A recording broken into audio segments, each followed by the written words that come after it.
Okay, very good, Mahesh. Thank you very much. And I'm delighted and very excited to host some of those great and very innovative leaders. Everyone has a very different and the unique profile, and we're going to be talking about the strategy and the leadership for next 30 minutes with the Justin, with Russ, and with David. They all have coming from the very diverse and the great thinking and very unique, I would say. If you're going to go and look at the each of the company's name, believe me, I never heard these kind of the company's name. Like look at the Rust company. It's called a think company. Very self-explanatory, putting the emphasis on thinking about it, putting the strategy in place, putting the designer thinking. Now coming to the David. David is and culture. My God, the culture is was and every time it was important, but now it is becoming even more evident because of the change dynamics. Coming to the Justin, Justin has a tons of experience and the great leader in the interactive digital experience. So I'm excited to host the panel. Simon, can you put the panel on the window? Here you go. Hey, Raz. Good Afternoon. afternoon. Happy Friday. Same to you. Hey, David, how are you? Hey, good to see you. Yeah, likewise, likewise. Justin, How you doing, Raj? Thanks for having us. hey, very good. I'm super excited to host a great panel with the amazing leaders, very distinguished leaders. When I was looking at the company's profile, I was amazed to look at the creativity. It's not like a conventional leader. So thank you. Welcome aboard, all three of you. So next, we are going to be just a little bit like the housekeeping. We are 9 minutes over. Hope Simon give us a little bit more time because they took our time. So, but we'll try to stay on time. Oh, plus 5 minutes. He's kind enough. Okay. So we are going to be having until the 2:05. So no further delay. We're going to be talking about for the all of the participants, like the strategy and the leadership. It was very much needed for every organization to succeed, whereas every individual, every all of you on the call is also the needed to grow in your organization as well. So we're going to be talking to all three great leaders and try to get their thoughts about what, like when we are talking about the pandemic time, how much is important is about the rethinking, reinventing, and repositioning. And pandemic has taught us a lot. We were talking about it in the morning, not only the learning, but how important is the unlearning as well, like the think again kind of thing, right? So I will take a pause here, and I would love to hear about a little bit because I was amazed to hear all these great names. So Russ, I would go first with you. Your company name called the Think Company. Wow, how have you come up with the great name? Yeah, I mean, it was an evolution, and luckily, when we decided to simplify and just call it the Think Company, because that's what we're doing on a daily basis, is trying to, when people are under a lot of pressure, and a lot of times thinking falls into ruts of, well, I've done this before, or I'm under a ton of pressure, and people are just pulling the trigger. That it's really important to try to stick to a tried and true process and actually use your brain, think through it, make sure you're not just doing what you've always been doing in the past. And kind of follow the process, right? So we actually have had a couple names in the past, but ultimately trimmed it down to just the Think Company, and it's been great for us. Wow, great, David. And culture. Believe me, when I was reading that statement on your LinkedIn, I didn't realize that company name itself is and culture. And many of those 60, roughly around like 60 67% of the strategy globally fails because the organization didn't have the right culture. Individual, I'm the big believer, my dad always used to say that heredity and environment is deeply affected on your behavior. So the culture is very important, right? And such a thoughtful name, David. Why don't you say something about your company? What does that mean? Yeah, And culture. yeah, sure. Yeah, I think you're absolutely right. Culture is absolutely an incredibly important factor, and we decided, for our name that we wanted to move culture from the butt end of the sentence to the front of the sentence. Right? Culture was talked about frequently in terms of other areas that were important, and it was kind of tacked on at the end, and so we moved it to the front. We think it's extremely important, and so as a design company, we focus on really hunting for broken realities that we can help reinvent. And impact that we can have at the cultural level is truly where impact is felt the most significantly. So, yeah, that's kind of what we seek out as a design firm. Awesome, awesome, Dave. Just in 30 seconds for you, what about the Moxie Labs? Yeah, we wanted something catchy. We wanted something quick. We wanted something that was easy to say, but we wanted something different. And I think that there's another co-founder and myself who had another company, and the name was Charisma. We wanted to stick to that, like grit, tenacity, charisma. Moxie was something that we thought, you know what? We have some moxie, right? We might not be as big as Think Company and maybe not as successful as End Culture and whatnot, but we have determination, we have grit, and we are small and mighty. And I think sometimes in an agency, you need a little bit more creative thinking. You need efficiency, and sometimes you just need to get the work done. And we come in a lot of times for companies and just tell them, hey, listen, this is something like that we do. We can get it done for you, and let's talk after it's finished. And I think Moxie kind of lays that out there for us. Amazing, amazing, Justin. Absolutely, the creativity is the mantra in this era, right? So now we are in the era, like we are in the digital era, right? And the definition and what we used to do for the strategy and for the leadership that may not be true anymore, right? So how to develop a strategic thinking behavior to see the big picture? As you know, like most of the participants, they're coming from the technical background, and will love to hear from you. And I will start, Russ, with you, because that's what your company do, like the design thinking. So do you want to share your thoughts for our participant that how to develop a strategic thinking behavior to see the big picture, not only just delivering the task or the program? Yeah, sure. I think that both for companies and for clients that you work with, and even as individuals, when you talk about something like growth mindset, right, that sounds great on the surface, but there really is a question of like, yeah, but growth in service of what, right? And I can tell you from experience that, even our staff, like growth for growth's sake, that gets old pretty quick. Like that's not enough to motivate people. And I think it's even true on the individual level, where you have to say, what are we really doing this for? And the best way to kind of do that is to look at what you can find out objectively about the current state today. So what are the real pain points, workflows, wants, needs of everybody kind of in your ecosystem? And then basically do a photo negative of that and say, if these things were better in the future, what would that look like? And actually tell that story, and then say, if that story sounds better, what things do we need to do to make that future a reality? And that's a really powerful exercise to go through with clients, even as a company, and even as an individual. The act of sitting down and laying out for yourself, what am I really trying to achieve here, other than just turning the crank and having another year of work? Like what do I want life to look like? And then what things do I need to do to make that a reality?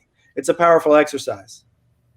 Very good, Russ. Thank you very much for sharing your thoughts. Now, coming just into you is, like many a time we focus on what we are doing in the same continuation, extension of the same question, right? But why we are doing, right? For the strategic perspective and the leadership. Justin, do you want to share your thoughts?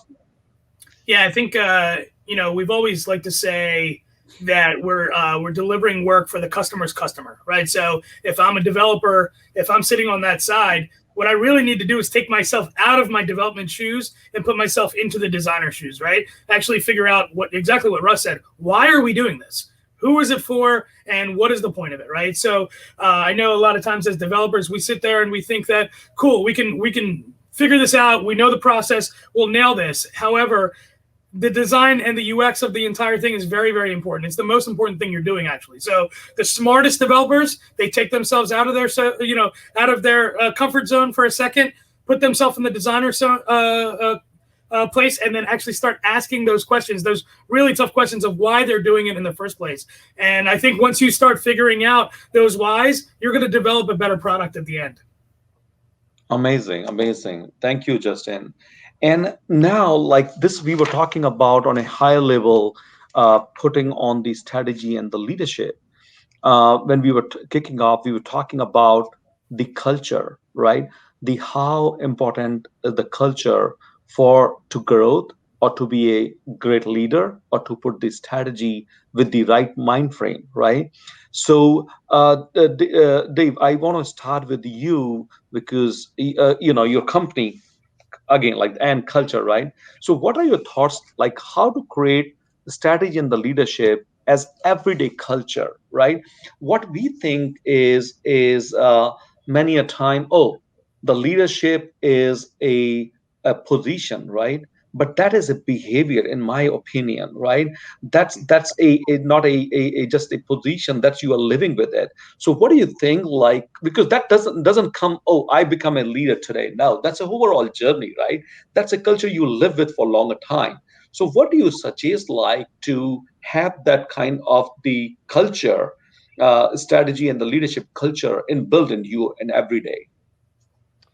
Yeah, Rosh, that's a great question. I think as leaders and practitioners in our field, I think that we have a real opportunity in front of us now. We've seen a pretty significant year now pass by that has disrupted and changed a lot for us personally and professionally, right? And I think as leaders, you try to launch off of a solid foundation from a planning standpoint. Well, we all know plans have been torn up, ripped up, they're thrown away, right? The plans are meaningless at this point. And I think that ultimately what the opportunity that's in front of us now is to recraft, to remake a lot of the experiences and reality that surrounds us. And I think we have momentum because humanity faces this change together, right? We all have to find new ways of creating reality around. So I think, as a practitioner, as a software engineer, as a designer, what I would encourage all of us to recognize that, number one, our job descriptions are a lie.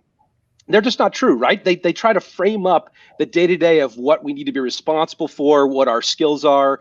And I think more important today is to recognize that taking initiative, trying new things, finding ways to move beyond the frame that your job description has put on you is absolutely essential. And so I think as leaders, we have to find ways to inspire the best in other people, right? We have to find ways to help them be successful and grow. And from that perspective, I think a lot of it comes down to each one of us personally realizing that the new normal is never going to be what it was before. And so let's craft it together in a different way than we have before.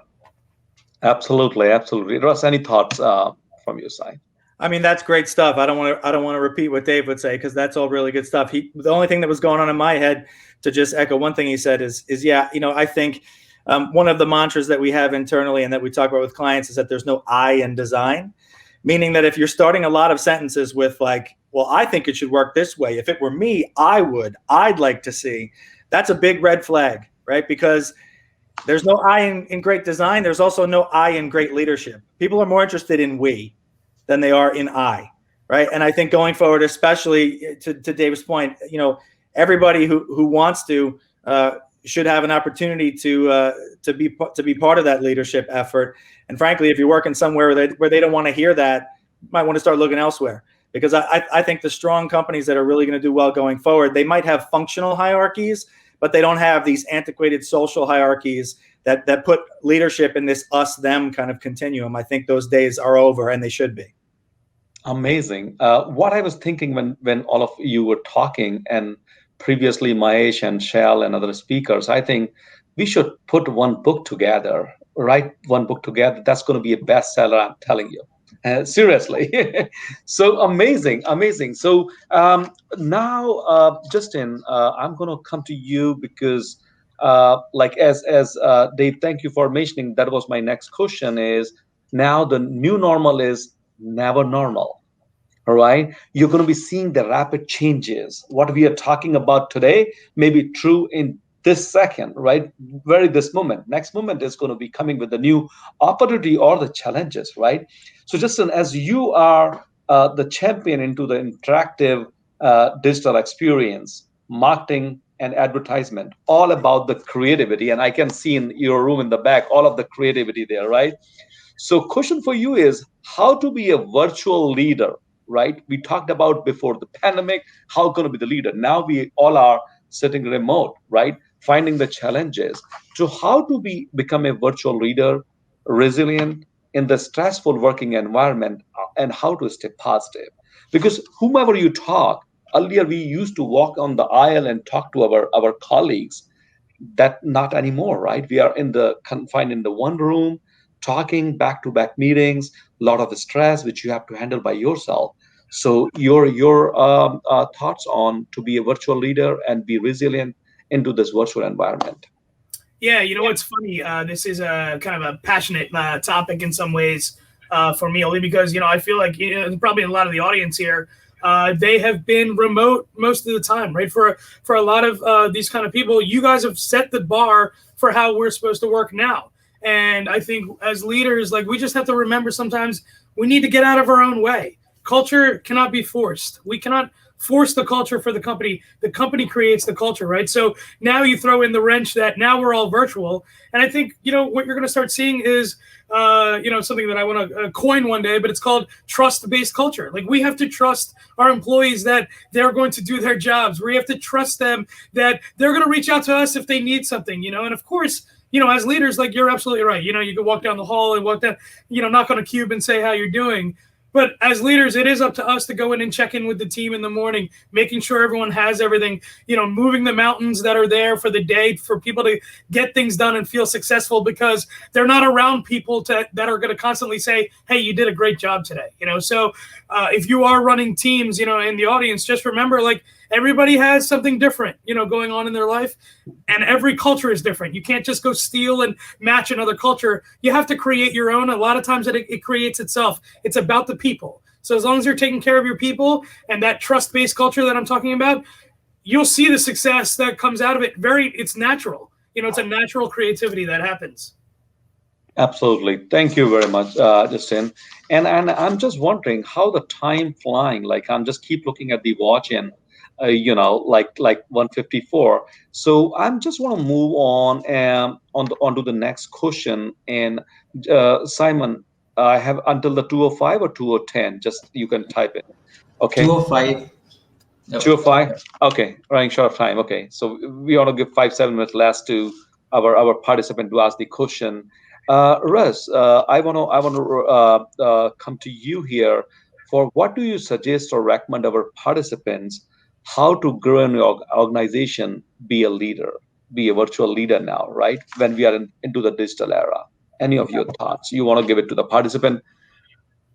Sure. I mean, well, I recognize that this is easier said than done. But again, I think how people respond to it is an interesting data point for you. That I think one of the most important things is starting to test the waters with speaking up and being vocal about the things that you see or want to see.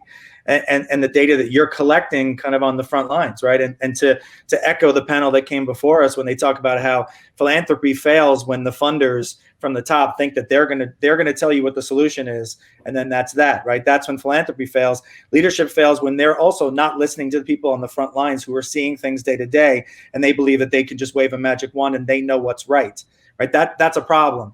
So I think no matter where you are in an organization, kind of testing those waters and speaking up and communicating is like one of the most important things that we can do. And I recognize that that's hard. There are power structures in place and things like that, and not every organization is open to these kinds of things.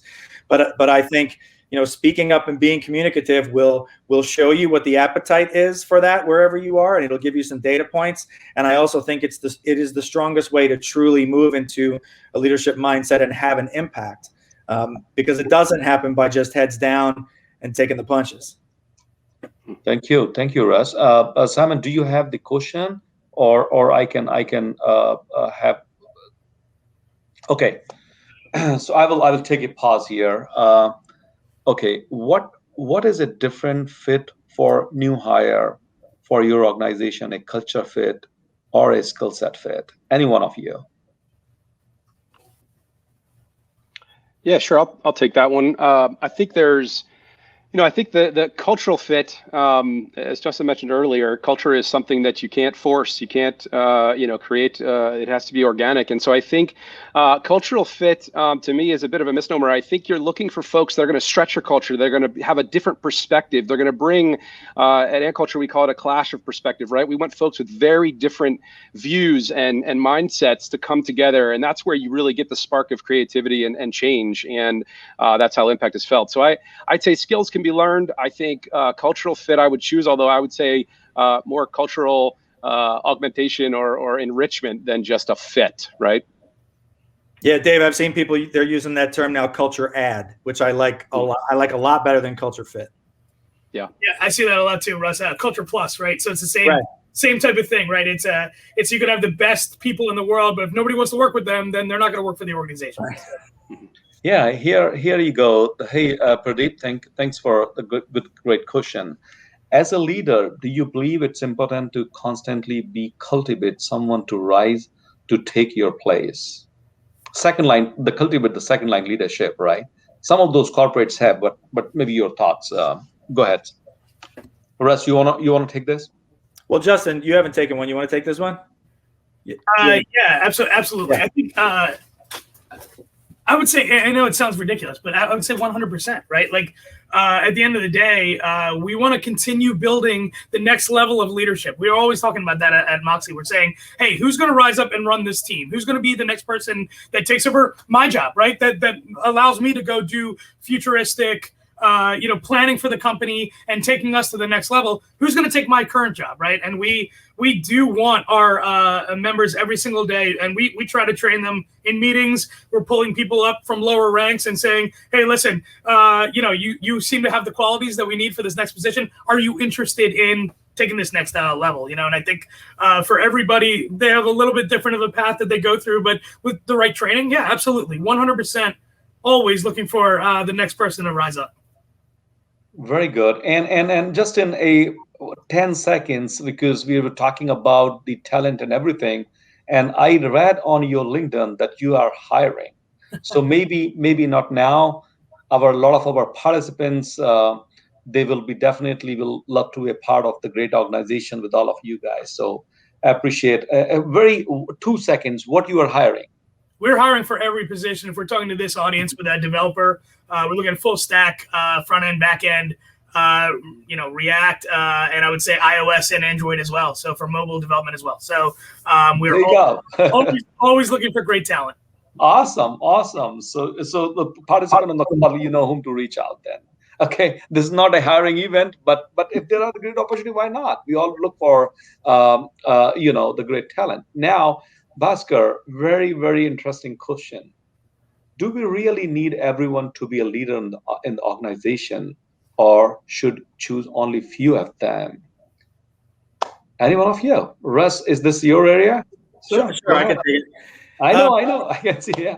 Yeah, just wanted to say, I think that's a great question because really what it kind of speaks to is that you do have to honor everybody's different comfort levels and where they want to play, right? And there's introvert tendencies and extrovert tendencies, and all of that can and should be honored. So it's important that people shouldn't be pushed into a place of extreme discomfort. That's not okay either, right? But I think there are lots of ways you can be a leader, right? You can be a leader in your domain without having to do the kinds of things that you typically associate with leadership, like the tap dance that we do all the time, like this, right? Talking in front of large audiences and things like that. Doesn't have to look like that.